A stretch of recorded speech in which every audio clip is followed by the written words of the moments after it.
So today we're installing a over-the-range microwave. This is a Frigidaire. The model number is FGBM19WNVFA. So the first step is we're going to unpack the box. We should just open it up. I'm going to take this top stuff off, take this foam out, turn it over, lift the box off, and we'll go through what we have. Now we got the box unpacked. In there, we have the rear wall template. We have the top cabinet template. There's some screws and miscellaneous parts. We have the instruction manual, the installation instructions, the plate that goes inside, and some other miscellaneous pieces. The vent and the little thing that the plate sits on inside to make it rotate, and also the little vent flap. So with that, we're gonna start looking through the instructions and start putting this thing together. Alright, according to the instructions, first step is we're going to take off this mounting plate here. I'm just going to use the drill because it's easy. Take that off, keep hold of the screws. I'm going to have a separate little container for the screws. Take that off. Off to the side. Mounting plate is off. And so now we're going to go over and we're going to mark the studs over by the range. So here's our range space where we're going to install our microwave. So what we did, we marked the stud line. So where one stud is, there's only one in this space. And we also marked the center line. So I have 30 inches from the side to this side, but there is a little bit of a lip on this. So measured from the inside, I have 30 1/4. So I went over 30 1/8 and drew a level line across there. So our next step is we're going to install this rear wall template. It's kind of annoying. I had to cut the edges off. I don't know why they can't just do it themselves and send it that way. So we're gonna hang this up and we're gonna tape it into place, aligning our edges. Now this top needs to be at the bottom of the cabinet, which on mine, they're level all the way across. Some have decorative pieces that come down, so just make sure you're level because you want from here straight back to be a nice level line. So I'm going to go ahead and tape this on. Just make sure you line it up so that you're centered on your line. All right, I got the rear wall template all on there and taped. 2 people, it makes this a lot easier. I did it with 1, it was kind of a pain. Just make sure you're all centered in that space. Like I said earlier, I'm at 15 1/8. So I grabbed it, it's 15 1/8. I measured from the other side as well, and we are at 15 1/8 inches.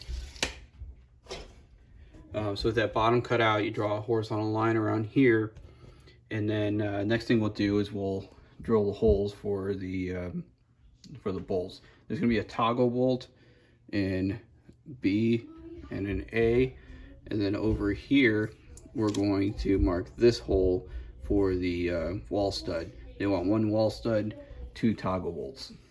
So we're going to get drill and go ahead and take care of that. All right, for the toggle bolt locations, we use a 5/8 inch hole. So we're just going to center it right on that circle they have there. Put it right in, and then we'll do the same thing for hole B. I'm going to come over, center it right on there.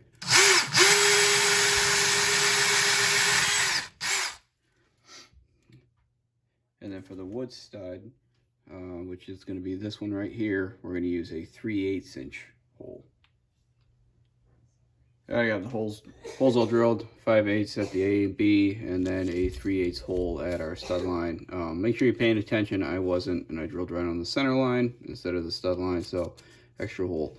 So we're going to take this off, and we're going to get that mounting plate attached to the wall. All right, so here's my parts. I got 2 toggle bolts and the 1 wood screw. So to get the toggle bolts on there, you take your bolt, put it through the hole, the A or B hole, and we'll take this over and we'll thread it on there. Now, the cool thing about these is when you put it through the hole, it bends, pop it through, and then once it gets out over the side, it pops up. Then you kind of pull on the bolt to get this to the drywall, screw your bolt in, and it'll tighten up. So I'm going to get those installed on there, and then we'll get this thing mounted. All right, we got the toggle bolts on. It's through. You can see on the thing here that it says it has an A and it has a B. The bolt through, toggle bolts ready. We're gonna go ahead and lift it up and put it into the proper spot.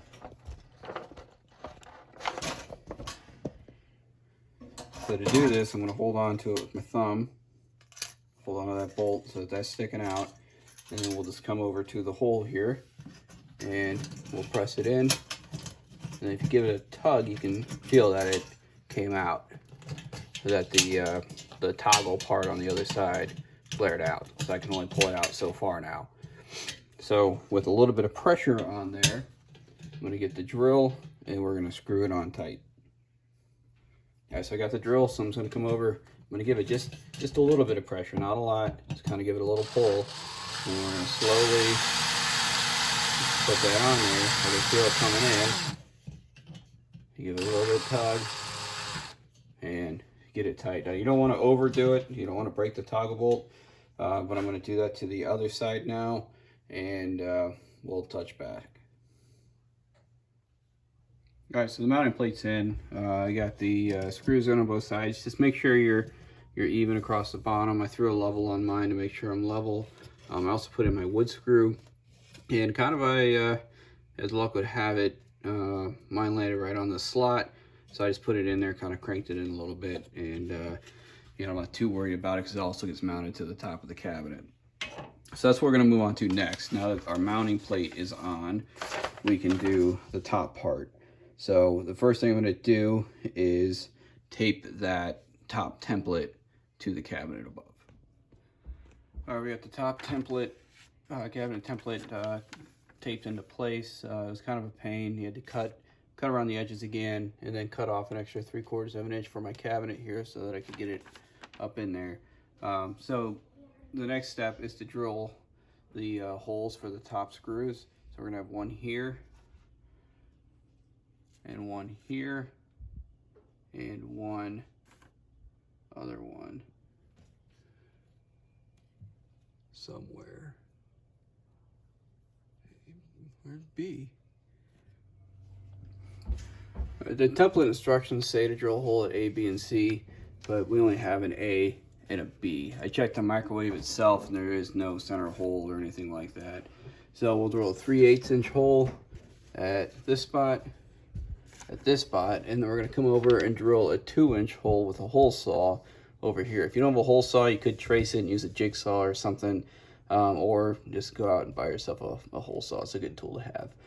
So I'm gonna take care of those 3 things, and then we'll get moving forward. All right, I got the drills holed. I got my big hole for the plug, and we got our small holes that'll go to the top of the cabinet. Now with this recess in here, they asked us to cut some blocks, so I had some spare 1x material, and you just kind of line it up there. If you look through, I don't know how well you can see it, that hole lines up with the hole above. So when we pivot and put the microwave into place, that'll go through that block, and that way you have a nice solid foundation underneath there, and you don't have a big air gap. So next step is to lift the microwave up into place, and we're going to screw it in. There's 2 screws. You go from the bottom, or from the top rather, up through here. You just screw them in, screw it in.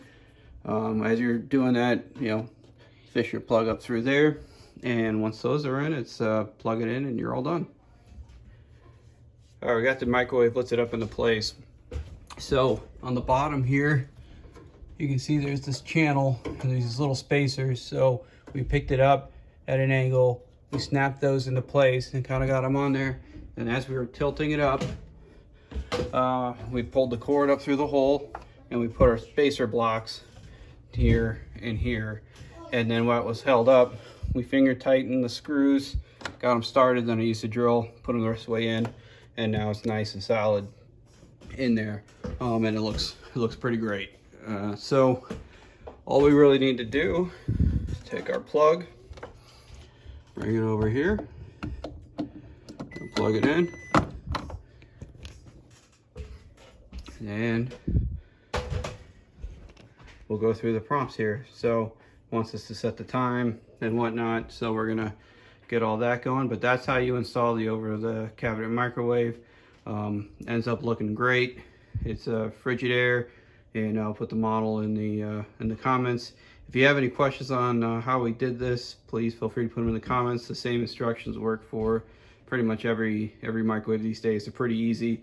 Put the plate on the back, they lift up into place, and you put the screws up through the top. So I hope you like this video. If you have any feedback, please put it in the comments and hit subscribe. Thanks.